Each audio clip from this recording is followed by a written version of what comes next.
Jusqu'à maintenant, il y a autant de religions. Et toutes utilisent des livres qui enseignent l'existence de leur Dieu. Existe-t-il des livres qui servent à l'invocation des démons dont utilisent les groupes sataniques? Bien sûr que oui. Jusqu'à maintenant, chaque religion a son propre livre sacré qui enseigne la manière de se comporter devant leur Dieu. Comme la religion hindouisme est l'une des religions de l'Inde la plus ancienne qui date de 1800 avant notre ère. Leur livre sacré est appelé Vedas, autre appelé Agamas. La religion bouddhisme est une philosophie dont son origine se situe en Inde, au 16 à 15e siècle avant notre ère, créée par Siddhartha Gautama. Leur livre sacré est appelé Tripitaka. La religion judaïsme utilise les livres appelés Torah. Le judaïsme est chronologiquement la première des grandes religions monothéistes, précédant le christianisme et l'islam. Le Coran des musulmans, la Bible des chrétiens, contient le lien commun avec les Torah du judaïsme sur la partie historique des prophètes comme Abraham, Moïse, David et Salomon, ainsi que Jésus-Christ, ou appelé Issa. Plusieurs livres religieux n'est pas assez dangereux. Il y a des livres appelés livres démonologiques, évoquant les démons. Il y a d'autres livres qui sont considérés comme la Bible du Satan, dont évoque même les Satans appelés Lucifer. Aujourd'hui, je vous présente les 4 livres les plus dangereux. Et si c'est votre première fois de visiter ma chaîne, n'oubliez pas de vous abonner sur ma chaîne en cliquant sur le mot s'abonner en dessous de cette vidéo pour être informé à chaque fois lorsque je lance de nouvelles vidéos. Le Meshton Clavicula Salomoni ou The Lesaki of Solomon est un livre qui traite de la magie rituelle. Est l'un des grimoires qui enseigne de la démonologie, prêté au roi d'Israël Salomon. Auparavant, il circulait de façon indépendante. Il y a d'autres livres qui décrivent ces rois comme un sorcier et a réussi à l'origine ses pouvoirs des dieux dans les ouvrages comme Testament de Salomon, le Clavicule de Salomon, les grands grimoires, etc. Ces livres ont été regroupés en 5 parties. 1. Las Goetia, qui décrit le rituel pour invoquer 70 démons. 2. La Tergia Goetia, qui décrit les esprits bons et les esprits mauvais.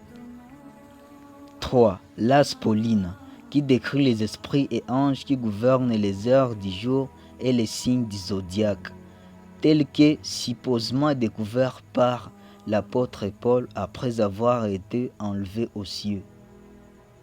4. Las Almadel, qui décrit 20 esprits bienveillants du zodiaque. Et enfin, Las Notoria, qui contient un mélange de prières et des mots magiques permettant la communication avec Dieu et la connaissance des sciences humaines et divines. Ce dernier texte est absent de certains manuscrits. Mais il est difficile de croire à certaines religions que le roi Salomon utilisait les démons tels qu'il était homme de Dieu. Le monde contient des secrets que d'autres sont en dehors des religions. Le roi Salomon a des histoires différentes selon les religions et des traces archéologiques, comme l'ouvrage de Salomon et Balkistronat, décrit que la légende musulmane considère le roi Salomon comme prophète possédant nombreux pouvoirs surnaturels. Il parlait la langue des animaux et régnait sur les anges et les démons. Le grand grimoire, appelé aussi The Gospel of Satan, qui signifie l'évangile de Satan, autrement il est appelé Dragon Rouge, est un grimoire de magie noire qui aurait été écrit par Antonio Vincial del Rabina en 1522 par des sources plus anciennes qui remontent au roi juif Salomon. Ces textes affirment être originaires des manuscrits de Salomon. Ces livres contiennent l'invocation des principaux esprits comme Satan ou Lucifer. On trouve aussi l'invocation de Belzébuth, prince, les démons Astaroth, grand duc, les puissants trésoriers des enfers. Il cite également 6 autres démons importants qui dirigent de nombreux sylbatermes, donc qui sont inférieurs aux premiers, comme Lucifuge, Rocophale, le premier ministre, Satanache, le grand général, Agalicept, général, Sargahas, le brigadier, et Nébiros, maréchal des champs. Il sert pour d'autres rituels comme invoquer les fantômes et de parler avec eux. Il permet de gagner à l'autrui, de se faire aimer d'une fille et de se rendre invisible. The Book of Soiga, ou les livres d'Iswag, c'est le livre sous contrôle d'un homme scientifique qui se concentre à l'étude des mathématiques et de l'astronomie appelé John Dee. Il était obsédé par l'étude occultisme. Il était respecté par la noblesse reine Elisabeth Ier d'Angleterre. Le livre d'Iswag est écrit en latin, ce qui facilite la traduction du texte. Il semble que ce soit un livre sur la croyance magique de la Renaissance. Il comporte des sections sur la magie et l'astronomie, ainsi que des identifications codées des anges. Bien que John Dee comprenait les textes latins, et les livres contenaient également des énigmes numériques que John Dee était incapable de déchiffrer, malgré ses nombreuses tentatives. À travers un homme appelé Edward Kelly, qui avait déchiffré les codes cachés et avait réussi à invoquer l'archange Uriel. L'archange Uriel était censé avoir dit à John Dee que les informations contenues dans les livres d'Iswag remontent à l'époque d'Adam dans les jardins d'Éden et sans les contenus pouvaient être interprétés par l'archange Michael. Le texte lui-même crée quelques problèmes à la traduction. Certains mots sont écrits à l'inverse. En effet, les mots swag pourraient être l'inverse de agios. Agios, c'est le mot grec signifiant saint. L'étude se poursuit sur le livre d'Iswag. Les scientifiques et les chercheurs espèrent qu'à terme pourraient déchiffrer les codes numériques et révéler tous les secrets du livre. Pendant des siècles, les érudits craignaient que les livres étaient perdus depuis longtemps. Heureusement, en 1994, 2 exemplaires presque identiques du livre ont été retrouvés sur les étagères de 2 bibliothèques anglaises. Et l'une des copies était possédée par un monsieur appelé Elias Ashmole. Il était franc-maçon du XVIIIe siècle.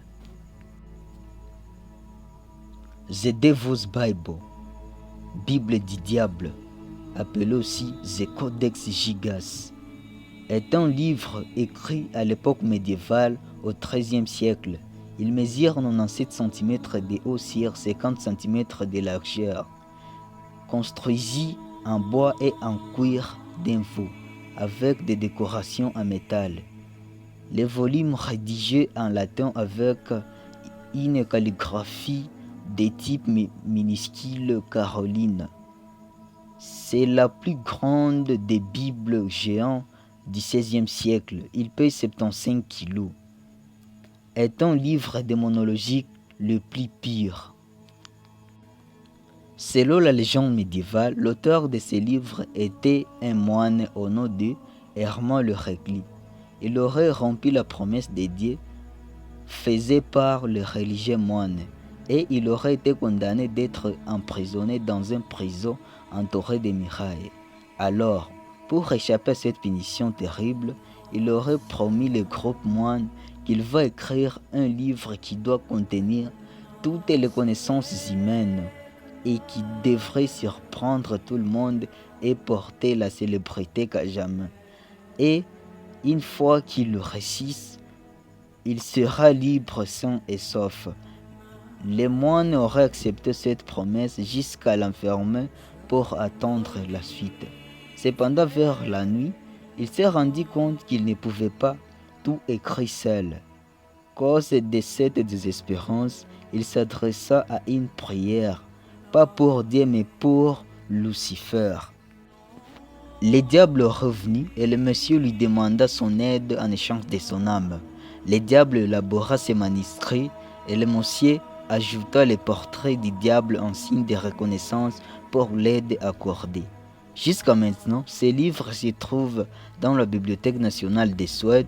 Ces manuscrits ressemblent à plusieurs textes de l'Ancien et Nouveau Testament. Ce livre est rédigé l'évangile de Satan et des évocations de l'appelé en face.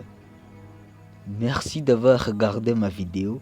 Je suis avec Ombeni Wiyalika Gaëtan, sans oublier Augustin Mulunda Socrate derrière la caméra. Rendez-vous à la prochaine.